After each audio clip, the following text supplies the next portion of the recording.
Hi guys, so the last chapter was the party and we left off with Josh deciding that he is going to tell Charlestown Charlie that he is going out on his own.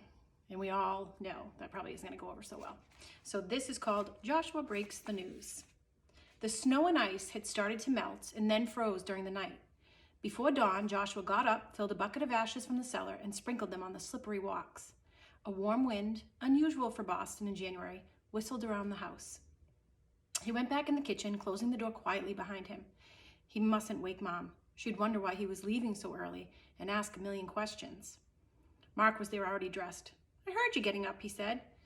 "Yeah, I decided to face Charlie. I'll go in with you in case you need some moral support." Mark put some coffee and water into the percolator and set it on the stove with a clatter. "Shh! Don't make so much noise," Joshua whispered. The stove came on with a loud pop. "Pipe down, Mark." Joshua planned to make his own lunch and leave before Mom woke up. He opened the icebox, and there were 3 chicken breasts left over from last night. He'd take them and that extra bottle of milk to Angel and her family. His hands were full, so he slammed the door shut with his foot. Bang! "Now who's making noise?" Mark whispered. Joshua wrapped the chicken breasts in wet waxed paper and fastened them with a rubber band. He took some bananas, a half dozen of Aunt Caroline's rolls, and stuffed everything into a shopping bag. Mom came into the kitchen dressed in her dressing gown. "Why are you up so early?" she asked Joshua as she sliced some bread. "I have some things to do in town." "What things?" "I made my own lunch," Josh said, changing the subject. Mom peeked into the shopping bag. "Josh, I'll never eat all of this." "Yes, I will." "You're going in too early," she asked Mark. The percolator was bubbling. Mark poured himself a cup of coffee and joined Joshua at the table. "Joshua has some business at the paper. I thought I'd go with him. I'll introduce him to the proper people at the Traveler." Mom's face brightened. "Wonderful! See, Joshua, it helps to know the right people." She pulled the bread from the toaster and buttered it. "Joshua won't need to work once we sell the land in Revere. It's oceanfront property." Mom handed Mark the plate of toast. "Thank you. The land sounds valuable." Mark stuffed his mouth and gulped his coffee. "Let's go, Josh," he said, wiping his mustache. "We can talk business on the L." Joshua grabbed a slice of bread, covered it with jam, and bolted it down quickly. Mom sighed and shook her head. "Whatever it is you're doing today, I hope things are going well for you. But remember, be polite to your employer, Joshua." "Why, he's known for being polite," said Mark with a quick wink at Joshua. "Gentleman Josh, they call him." Joshua sent Mark a seething look. He jerked on his jacket, slammed his cap on his head, and grabbed his lunch sack. "What's that bulge in your jacket?" asked Mom. "Nothing." Joshua held his lunch over the pocket where his newspaper bag was stuffed. "Wait for me." Mark took a final gulp of coffee, pulled on his coat, and then followed Joshua out to the street.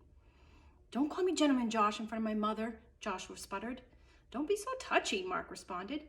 "She doesn't know it's a street name."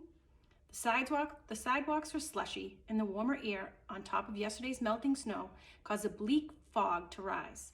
The street lamps glowed eerily as the 2 walked silently to the train station. It was hard to believe it was only the middle of January. It seemed more like a late March day when the last snow of the winter would be melting. Joshua pulled his gloves from his pocket, then changed his mind and put them back. Finally, Mark asked, "Are you coming directly to the paper?" "Yes," Joshua answered. "I'll buy 50 papers to start. I'd get 100, but I don't have a cart." "I'll find you one. When you get established and are faithful about your work, the newspaper may drop them off for you each morning." "They do that for Charlie sometimes," said Joshua, "and they give him rides in the wagon, too." Mark laughed. "Charlie can talk anyone into anything. He's a real four-flusher." The L brought Joshua closer to downtown and closer to Charlie. He suddenly felt sick to his stomach. Mark noticed Joshua's silence. "Getting nervous?" "You wouldn't... wouldn't you be if you had to face Charlie?" "I sure would." Joshua got off at Mark's stop, Newspaper Alley. Although it was still early, the building was alive with lights. Newsboys were lined up in the alley, picking up their stacks of papers. Among them was Charlie, piling up bundles of papers onto 2 carts. "I'll go with you to help you sign up," Mark offered. "I can do it myself," Joshua said. As they approached the line, Charlie looked up. He seemed surprised to see Mark, but when he saw Joshua, his expression hardened. Instinctively, Joshua grabbed Mark's sleeve. "Stay with me until I break the news to Charlie," he muttered. Charlie pushed his way through the crowd toward Joshua. "What are you doing here?" he asked in an accusing voice. "I've decided to get my own papers from now on." Charlie looked Joshua up and down, then flicked his head toward Mark. "How come you're with them?" Mark spoke up. "Hey, Charlie, didn't you know? I'm his Uncle Mark. I live at his house." You're his uncle? Since when? Mark spoke up. Hey, Charlie, didn't you know? I'm his Uncle Mark. I live at his house. You're his uncle? Since when? Mark put his arm around Charlie's shoulder, but Charlie pulled away. Look, Charlie, Mark said, Josh has every right to sell papers himself, and you know that. I set him up and put him on my best street. This is how he thanks me? Charlie's voice was shaking. I won't bother you. I'll stay on my corner and mind my own business, Joshua promised. If I hadn't met you, I probably would have done it on my own anyway. Besides, I need the money, Charlie. Yeah, sure you do, Gentleman Josh. The society boy needs money, said Charlie bitterly. Joshua's dad passed away last year. His mother is taken in boarders. That's how I came to live there, Mark explained. It hasn't been easy for him. You really live with him? Charlie turned and glared at Joshua. I just paid for your papers. Now what am I supposed to do with them? I'll pay you for them. After today, I'll get them myself. I guess you'll be giving Mr. Mugg here all the good stories too, Charlie said. You know more about what's going on than I do, said Joshua. You can still find the news for Mr. Mugg. Of course you can, said Mark. Our arrangement isn't changing, Charlie. Yeah, says you, Charlie muttered. Go tell it to Sweeney. I mean it, Charlie, said Mark. I want to help you right too. Nothing has changed. Besides, Josh here doesn't know the ropes about Beantown like you do. Leave Josh alone. He's had a tough time losing his dad. There's a lot of stuff going on with him that you're not aware of. So just back off, okay?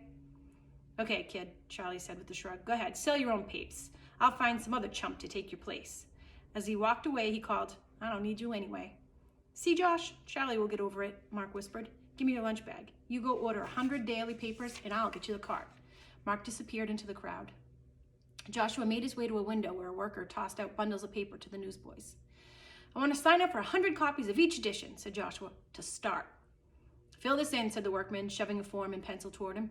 Joshua filled it in and handed it back. As the man glanced over the form, he whistled, Nightshade Lane. You live on Nightshade Lane? He looked Joshua over from head to foot. How the mighty have fallen, he declared. Do you need papers today? No, sir, said Joshua. Collect your papers here every morning at this time. The evening editions are ready by 2 in the afternoon. Joshua spotted Charlie putting his stacks of papers into one of the horse-drawn wagons. Hey, Charlie, he called, running alongside. I'll buy my share of papers from you now. Oh, I almost forgot. I owe you money from yesterday. We didn't divvy up last night. He pulled coins from his pocket and counted them. Charlie held out his hand and Joshua dropped the change into his palm.